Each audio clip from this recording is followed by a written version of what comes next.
Assalamualaikum warahmatullahi wabarakatuh. Perkenalkan nama saya Ranika dengan NPM 5021109 dari kelas 4C Prodi PGSD.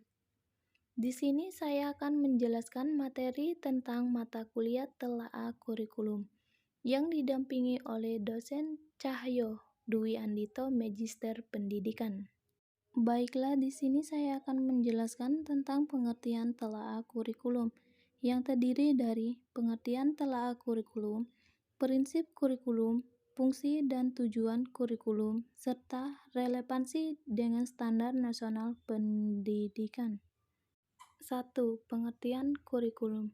Kurikulum adalah seperangkat rencana dan pengaturan mengenai tujuan, isi dan bahan pelajaran, serta cara digunakan sebagai pedoman penyelenggaraan kegiatan pembelajaran untuk mencapai tujuan pendidikan tertentu. Tujuan tertentu ini meliputi tujuan pendidikan nasional serta kesesuaian dengan kekhasan, kondisi, dan potensi daerah, satuan pendidikan, dan peserta didik.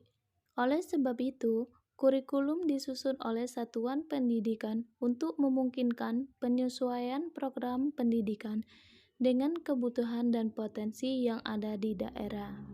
2. Prinsip telaah kurikulum.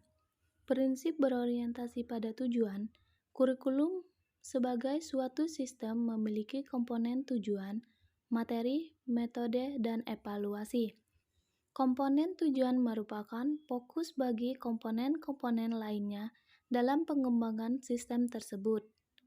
Ini berarti pengembangan kurikulum harus berorientasi pada tujuan. Prinsip ini menegaskan bahwa tujuan merupakan arah bagi pengembangan komponen-komponen lainnya dalam pengembangan kurikulum. Untuk itu, tujuan kurikulum harus jelas, artinya tujuan kurikulum harus dapat dipahami dengan jelas oleh para pelaksana kurikulum untuk dapat dijabarkan menjadi tujuan-tujuan lainnya yang lebih spesifik dan operasional. Tujuan kurikulum juga harus komprehensif, yakni meliputi berbagai aspek domain tujuan, baik kognitif, afektif, maupun psikomotor. 3. Fungsi dasar kurikulum. Fungsi kurikulum bagi pendidik sebagai suatu sistem memiliki komponen tujuan, materi, metode, dan evaluasi.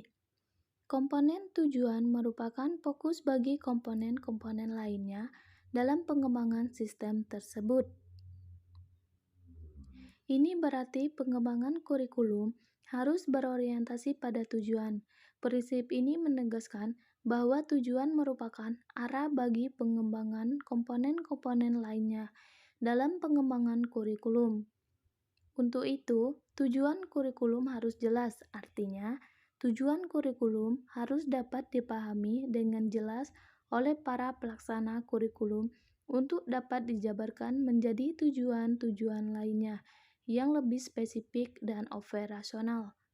Tujuan kurikulum juga harus komprehensif, yakni meliputi berbagai aspek domain tujuan baik kognitif, afektif, maupun psikomotor. Fungsi kurikulum bagi peserta didik adalah mempermudah mereka dalam memetakan jadwal yang akan mereka buat nantinya. Dengan jadwal ini, mereka dapat membagi waktu untuk mengerjakan pekerjaan-pekerjaan yang harus dikerjakan sesuai dengan tuntunan oleh guru atau pendidik nantinya. 4. Tujuan kurikulum. Tujuan kurikulum yaitu sebagai alat pendidikan untuk menghasilkan siswa yang berintegrasi. Kurikulum juga membuat siswa mengerti sistem pendidikan yang diterapkan, sehingga siswa dapat memutuskan pendidikan yang ia inginkan di jenjang selanjutnya. Tujuan kurikulum juga untuk memeratakan pendidikan dalam negara, membimbing, serta mendidik siswa agar menjadi pribadi yang cerdas, berpengetahuan tinggi, kreatif, inovatif, bertanggung jawab, dan siap masuk ke dalam kehidupan masyarakat. 5. Pengertian relevansi. Relevansi pendidikan adalah kesesuaian antara kemampuan atau skill yang diperoleh melalui jenjang pendidikan dengan kebutuhan pekerjaan. Mungkin ini saja video penjelasan materi tentang telaah kurikulum yang dapat saya sampaikan. Kurang lebih saya minta maaf. Terima kasih untuk kalian yang sudah menonton dan jangan lupa like, subscribe, and share. Wassalamualaikum warahmatullahi wabarakatuh. Bye bye.